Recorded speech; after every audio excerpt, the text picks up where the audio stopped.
Bonjour. Bonjour. Donc, fait mission ici à Washington, D.C., une mission qui vous a également amené à New York, toujours ici aux États-Unis. Quel bilan faites-vous de votre mission ici sur le sol américain? Un bilan largement positif. Les objectifs que nous poursuivions ont été atteints. Nous sommes venus parler aux instances américaines et tirer une sonnette d'alarme.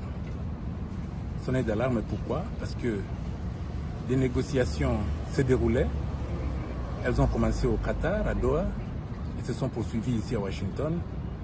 Mais il y avait un maillon manquant à ces négociations, c'est la population congolaise. On ne peut pas décider du sort des Congolais en leur absence. Alors, nous sommes venus dire aux négociateurs, à toutes les parties présentes et aussi aux décideurs, que sont les Américains, que le point de vue des Congolais devrait être entendu. Et ce n'était pas le cas, qu'on se le dise. Les délégués du gouvernement qui sont venus ici n'ont fait aucune consultation populaire. Ils sont venus avec un cahier de charges, au contraire, qui met à mal le Congo. Dans quel sens? Il y a deux accords qui sont en train d'être négociés. Il y a un accord économique et un accord politique. L'accord économique consiste à donner aux Américains tout ce que le pays possède comme terres rares et minerais stratégiques contre la sécurisation du pouvoir de M. Félix Tshisekedi. Il y a mal donne. Nous sommes venus tirer une sonnette d'alarme et dire aux Américains que faites attention. Mais Tshisekedi, c'est un président élu qui a reçu mandat, et donc il engage le pays. Et vous dites qu'il ne peut pas engager le pays au nom du peuple, alors que vous, quel est ce peuple-là qui vous a mandaté ici pour parler en son nom? Nous faisons partie d'une opposition politique non armée. Une opposition politique qui a décidé de veiller au grain. N'oubliez pas que notre chef, en l'occurrence le président honoraire Joseph Kabila, a dirigé le pays pendant très longtemps. Il est attristé de voir son œuvre démolie, détruite par ce que M. Tshisekedi et les siens sont en train de faire. Et cela lui donne, n'est-ce pas, un mandat personnel d'abord, mais national ensuite, de faire en sorte que ce qu'il a détruit de longue date ne soit pas détruit. Vous voulez dire ce qu'il a construit de longue date? Il a construit.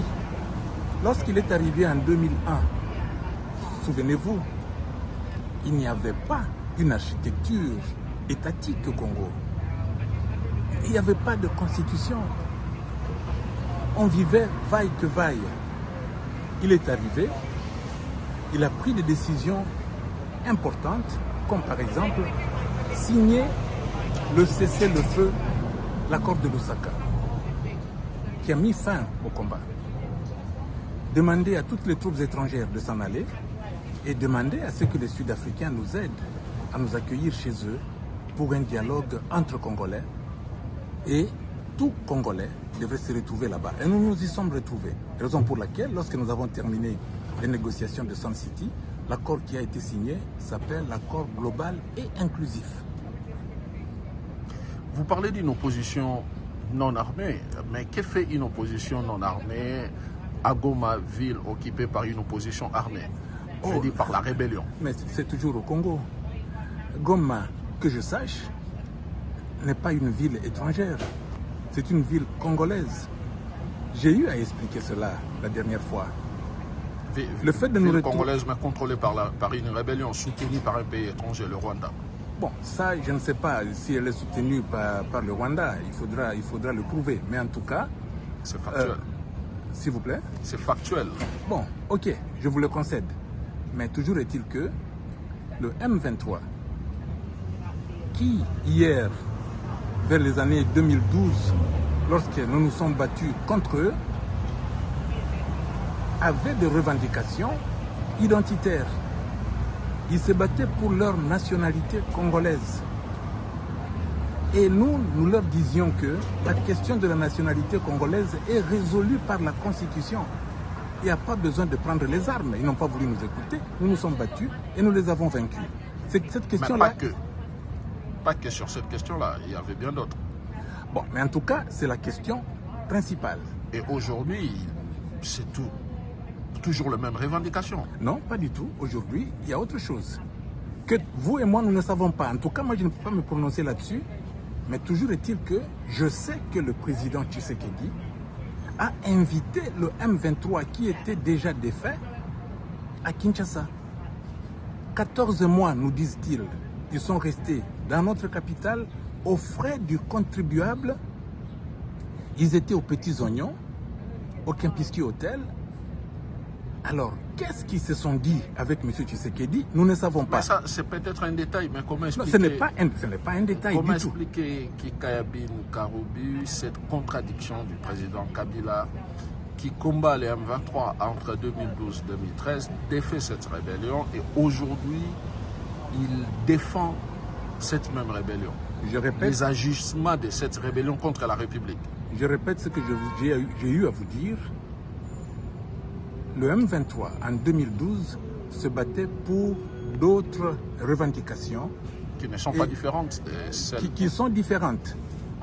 Aujourd'hui, moi, je n'entends pas parler de M23, nous nous battons pour notre nationalité congolaise. Alors, pas du tout. Ils sont congolais, et le premier à le reconnaître, c'est le président Tshisekedi. Il l'a dit ouvertement que le M23, ce sont des Congolais. Il a dit à des chefs d'État, il a dit à des micros de journalistes, vos collègues, il a dit à plusieurs reprises, ce sont des Congolais. Ils ne se battent pas pour ces revendications-là. Et c'est pour cela que nous nous sommes battus contre eux, parce que nous avions un argument disant que la question de la nationalité congolaise est résolue dans la Constitution. C'est une question qui a été débattue déjà du temps de la conférence nationale souveraine. Comment expliquer aux générations futures qu'un ancien chef d'État a soutenu une rébellion contre la République? Non, attendez. Une rébellion peut naître et ne peut pas être toujours prise pour une mauvaise rébellion. Vous savez, une rébellion peut avoir un point à défendre, comme par exemple, lorsque quelqu'un s'impose et met en place une dictature féroce, une tyrannie. D'ailleurs, la Constitution elle-même demande à tout Congolais d'empêcher cette personne. Pacifiquement. Bon, en tout cas... En ne prenant pas les armes contre la République. Non, ce n'est pas contre la République, c'est contre un régime. Contre un régime. Ce régime, moi je ne crois pas qu'il se bat pour la République. Un régime... Le régime vient de prouver à suffisance... Qui gère le pays parce que ce régime a reçu le mandat du peuple par les élections. Mais ce régime vient aux États-Unis de donner les minéraux de nos enfants. Parce que ces minéraux qui sont dans le sous-sol congolais n'appartiennent pas qu'à nous. Ils appartiennent aux générations futures. Ils ne font pas un cadeau aux Américains. C'est un cadeau. C'est un cadeau. Un partenariat, une coopération. Non, pas du tout. En échange... Pas du tout. Ça fait partie... De la sécurité, il y aura des échanges économiques, il y a plusieurs autres bénéfices que le gouvernement défend pour le pays. Vous savez, ma présence ici a servi également à dire à nos partenaires américains que nous, en l'occurrence, la famille politique du président Kabila, qui fait partie de la grande famille politique oppositionnelle, qui n'a pas pris les armes, et dire aux Américains que nous ne voulons pas que les capitaux américains arrivent dans un pays qui est au bord de l'implosion. Elle est au bord de l'implosion, pourquoi? À cause de la malgouvernance de M. Tshisekedi, de la corruption rampante dans le pays et à l'étranger, de la destruction de la cohésion nationale, des violations répétées de la Constitution des assassinats ciblés, des emprisonnements sans motif et des emprisonnements ciblés. Tous les généraux et les officiers supérieurs swahiliphones sont en prison ou tués. Alors, le pays est au bord de l'implosion. Alors, les capitaux américains que nous souhaitons de tout notre cœur dans notre pays, et d'ailleurs, je peux vous rappeler, à l'époque, le président Kabila était venu ici aux États-Unis sous le président George Bush II, le fils. Je faisais partie de la délégation. Nous avons été voir une grande compagnie minière américaine qui s'appelle Phelps Dodge, qui est venue au Congo, qui a obtenu la concession de Tenke Fungurume. C'est par la suite que Phelps Dodge a conclu un accord avec une autre société qui s'appelait Freeport-McMoRan, qui, au finish, a fini par vendre cette concession aux Chinois. Mais, toujours est-il que le président Kabila s'est déplacé lui-même pour venir dire aux Américains, venez travailler avec nous. Et ils sont venus. Donc nous ne sommes pas contre les capitaux américains. Mais nous ne voulons pas des capitaux américains qui viennent au Congo et trouver un Congo au bord de l'implosion. Pourquoi le président Kabila soutient-il aujourd'hui le Rwanda qui soutient une rébellion contre la République? Vous y revenez toujours. Moi, je ne pense pas que le président Kabila soutient le Rwanda. Le Rwanda se trouve être notre voisin et il le sera toujours jusqu'à la fin des temps. Mais pourquoi le président Kabila ne condamne-t-il pas le Rwanda qui soutient une rébellion? Ça, c'est une question vraiment qui ne devrait pas être posée. Le président Kabila n'a pas à condamner un pays voisin. Le président Kabila est là. Et d'ailleurs, vous l'avez dit vous-même, il est à Goma, ville contrôlée par le M23, qui est une rébellion. Qui est une rébellion. Non, ce langage-là de soutenu par le Rwanda, je crois que même les médias occidentaux qui disaient cela commencent à retirer cette incise-là. Le M23, c'est une force militaire.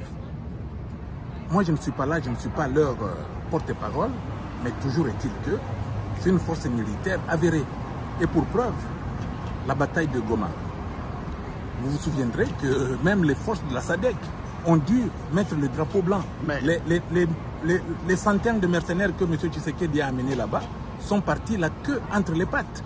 Alors, écoutez... Donc vous soutenez la bravoure d'une rébellion qui, dans cette bataille de Goma, n'a pas combattu que le mercenaire ou les forces étrangères, mais cette rébellion a combattu les forces armées de la République démocratique du Congo. Oui, mais la rébellion est là, elle dit clairement qu'elle combat une dictature et une tyrannie. Et j'ai dit dans la dernière fois que je vous ai parlé, que c'est là où nous nous rencontrons.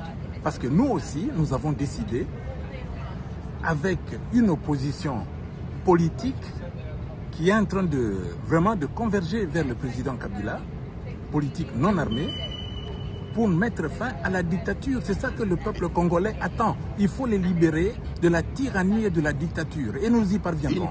Une opposition non armée, mais qui a son QG dans une zone contrôlée par une rébellion armée. Ah non, pas du tout. Je ne sais pas où se trouve le QG, mais maintenant le président Kabila, vous n'allez pas lui en vouloir s'il a pris ses quartiers à Goma.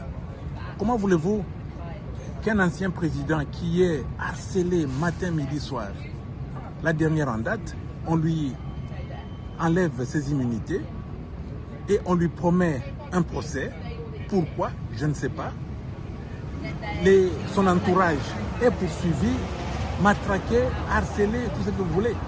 Le seul endroit au pays où il peut se sentir à l'aise, c'est dans la partie orientale. Il l'a dit lui-même. Dans la partie orientale. Mais la partie orientale n'est pas que Goma, n'est pas que le Nord Kivu, n'est pas que le Sud Kivu. Mais très bientôt, vous verrez que, en effet, vous avez raison, la partie orientale n'est pas que Goma. Quelles sont les prochaines étapes, Kika Yabin Karougou? Après Goma, le président Kabila, dans le prochain jour, il compte y quitter ou y demeurer ou se rendre à Bukavu toujours sous rébellion ou comment? Souffrez que je garde motus et bouche cousue là-dessus. Ça, c'est une information sécuritaire que je ne peux pas dévoiler. Encore, faut-il que moi-même je le sache. Je n'en sais rien.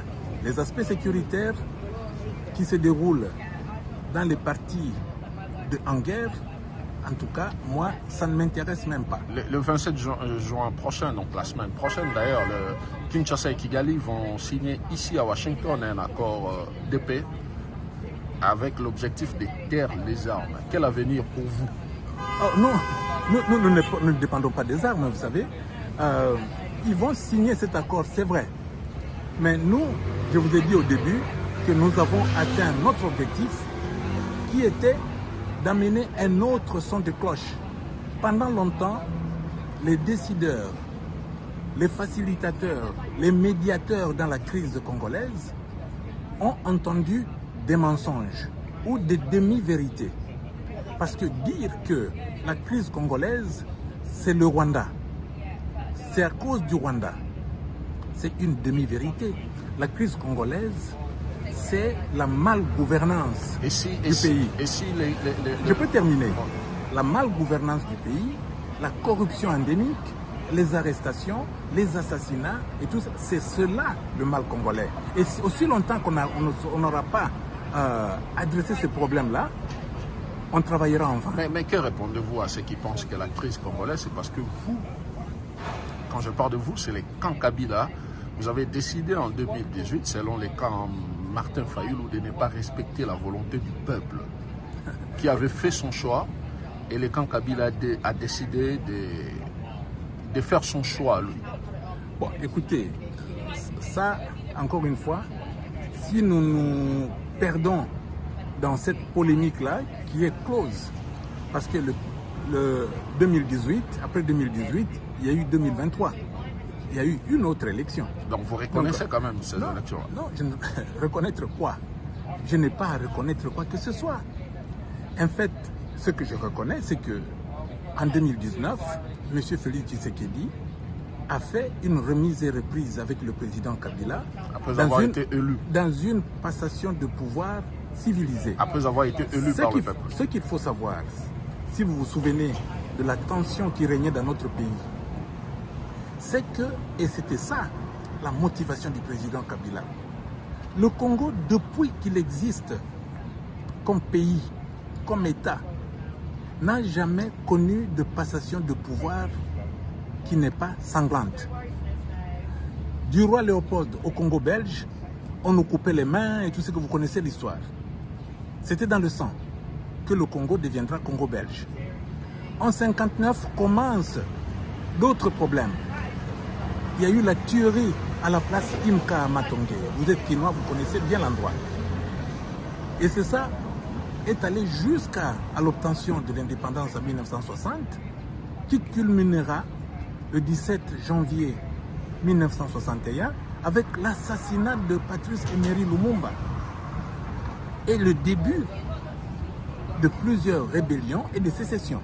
Sécession du Katanga, sécession du Kasaï et tout ça. La rébellion mouléliste. Et encore une fois, c'est dans le sang que le maréchal Mobutu fait son coup d'État en 1965. Et même lui, en 1965, il procède à des pendaisons publiques à Pongabi, raison pour laquelle Mouzé avait nommé le stade des martyrs. Donc, il n'y a eu que ça. En 97, pardon, 87-97, pareil. Lorsque Mouzé prend la Kalachnikov à l'est, vient vers l'ouest, on nous parle de 10 millions de morts, de 6 millions de morts, on ne connaîtra jamais le chiffre exact, mais en tout cas, c'est dans le sang. Raison pour laquelle Joseph Kabila dit il faut qu'on en finisse avec cette malédiction. Et je n'ai même pas fini, parce que Mouzé lui-même, il part assassiné dans son bureau par un de ses gardes-corps. Et Kabila dit finissons avec la malédiction en organisant des élections. Non. D'abord, en procédant par la signature d'un accord et en mettant en place une nouvelle constitution, en mettant en place une structure étatique qui permettra de gouverner le Congo comme un pays normal, pas comme une république bananière. Et on a eu des élections en 2006, en 2011 et en 2018. 2018. Oui, trois cycles électoraux, chapeau quand même. Et après, il y en a eu en 2023. Mais seulement en 2023, Kabila refuse de participer lui-même, que vous présentez comme architecte. Et vous lui donnez raison ou pas? Mais refuse lui-même de participer aux élections qui déterminent le moyen d'accéder au pouvoir. Mais vous connaissez les élections de 2023. Étaient-ce des élections? D'abord, elles ont violé la Constitution sur toute la ligne. Elles se sont déroulées sur une semaine. Les gens avaient les machines à voter dans leur résidence, des choses comme ça. L'architecte qui détruit lui-même non, celui qui sa détruit, construction. Non. Vous êtes en train d'exonérer M. Tshisekedi ou pas? C'est lui qui organise ces fameuses élections de 2023. Mais il n'a pas interdit la participation de Kabila, du camp Kabila. Non, mais les faits ont donné raison à M. Kabila de ne pas participer à une élection qui viole de manière honteuse la constitution de la République. Et Tshisekedi vous a accusé, donc vous, Kabila, de n'avoir pas pris part aux élections pour mener cette rébellion. Ah non, la rébellion est menée par des gens que M. Tshisekedi a invités à Kinshasa. Et il n'y a pas que cela. Souvenez-vous, Yonani Oboya Kagame, au stade des martyrs. Donc, il y a des choses que nous ne connaissons pas. Il y a des non-dits que M. Tshisekedi dise au peuple congolais. Où est-ce que ça a cloché? Où est-ce qu'il y a eu des problèmes avec le Rwanda? Rwandair faisait des navettes à Kinshasa et puis tout d'un coup, fini. Et c'est la guerre qui commence. Quel a été le problème? C'est ça que vous et moi ne connaissons pas et le peuple congolais non plus. Mais maintenant, il y a toujours cette question. Le peuple congolais ne comprend pas également comment le président Kabila puisse aujourd'hui prendre la défense de la rébellion et ne pas se prononcer contre le Rwanda. Non, moi je vous dirais que le président Kabila prend la défense du peuple congolais. Il est là pour défendre le peuple congolais et obtenir que le Congo revienne à la normalité. Pourquoi veut-il retourner au pouvoir? Ça c'est vous qui dites, moi je ne sais pas. Je ne sais pas s'il veut retourner au pouvoir. Il est en train de défendre les droits du peuple congolais, le droit élémentaire de vivre convenablement sur la terre de nos ancêtres. Donc son objectif, ce n'est pas de reprendre le pouvoir. Ça, je ne sais pas. Je dis bien, je ne sais pas. Je ne peux pas répondre à cette question. Lorsque vous le verrez, vous lui poserez la question. Il y a une question la dernière d'un internaute qui veut savoir, il dit 18 ans de gestion, on connaît tout ce qui s'est passé réellement, et cet internaute insiste pour savoir qu'est-ce que Kabila a encore à proposer aux Congolais. Il le saura. Il n'a pas pu faire. Kabila, c'est quelqu'un qui... En 18 ans de règne. Non, attendez. De 2001 à 2006, il avait cette mission-là de récupérer notre Congo. Et il y est parvenu. Un Congo que nous avions déjà perdu. En 2006, il a lancé les 5 chantiers de la République. Il n'a pas travaillé dans l'air comme je vois aujourd'hui. Les 5 chantiers de la République qu'il a mis en chantier, effectivement. Les routes, les ports, les ponts, les aéroports et tout ça. Il a mis en chantier. En 2011, il a lancé la révolution de la modernité. Au fait, pour la première fois, nous sommes là, on nous dit que bon, le programme du gouvernement, c'est le peuple d'abord. C'est quoi le peuple d'abord? C'est la vision du chef de l'État. C'est quoi la vision du chef de l'État? C'est le peuple d'abord. Vous voyez, une confusion conceptuelle. Mais le président... Non, attendez. Sous Mobutu, vous n'étiez pas né, M. Boujakera. Nous avons connu le maréchal Mobutu avec son opération Salongo. Motonamoto Abongisa. Travail. Il lance ce mot d'ordre et il met la nation au travail. Après, en 70, il parle de objectif 80. Et il nous met au travail. Le régime actuel, depuis qu'ils sont arrivés, ils n'ont aucune vision, aucun projet, aucun programme, aucun programme de base. Oh, non. La gratuité de l'enseignement de base, vous savez bien que la gratuité de l'enseignement, la santé universelle, ce sont des programmes qui faisaient partie des 5 chantiers de la République. L'éducation, ça faisait partie des 5 chantiers de la République. Bravo pour avoir continué dans le lancer de celui qui vous a précédé, Monsieur le Président. Mais, pour le moment, quelle est la vision, quel est le programme de M. Tshisekedi? Mais tout ce que je sais, c'est que M. Nicolas Kazali, qui était l'argentier de la République, nous a dit clairement que lui faisait sortir de l'argent par procédure d'urgence, des centaines de millions de dollars. Ça sortait, ils se mettaient autour de la table, ils se les partageaient d'abord avant de réfléchir sur ce qu'ils vont faire. C'est tout ce que je sais. Alors, vous allez nous condamner de combattre un tel système? Je crois que le peuple risque de vous lyncher si vous entendez pas. Vous arrivez quand à Kinshasa? Le président Kabila arrive quand à Kinshasa? Bon, ça viendra. Mais ça viendra certainement. Les relations avec le Burundi passent?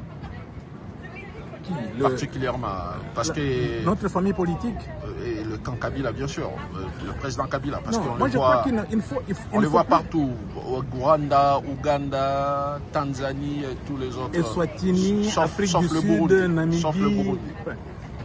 Pourquoi pas le Burundi? Bon, écoutez, il n'a pas encore été invité à aller au Burundi. Le jour qu'il sera invité, il ira peut-être au Burundi. Mais il ne se relève pas un matin et dire « Ok, aujourd'hui je vais aller à Sierra Leone ». Non, il faut quand même que les autorités de là puissent l'inviter. La toute dernière question. Le 27 juin, l'accord est signé. Le 28, vous faites quoi? Vous quittez Goma? Non, pas du tout.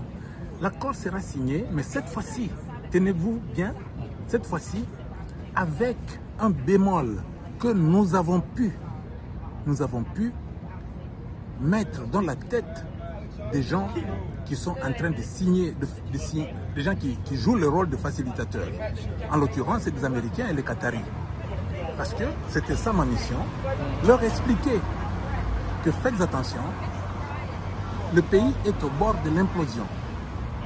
Résoudre la question congolaise par une signature avec le Rwanda, c'est faire fausse route. Il faut à tout prix aborder la question congolaise interne par un dialogue pacifique. Monsieur Kabila, c'est un homme de paix, c'est un homme de dialogue. Il est prêt à parler à Félix Tshisekedi? Oui, pourquoi pas? Pourquoi pas? Mais il faut qu'il y ait une structure qui organise ce dialogue. Les évêques ont essayé. Le président Kabila, dans son discours, a applaudi cette initiative des évêques. Si l'initiative des évêques aboutissait demain, vous verrez M. Kabila autour de la table. Monsieur Kika, je vous dis merci. Et moi aussi, je vous remercie.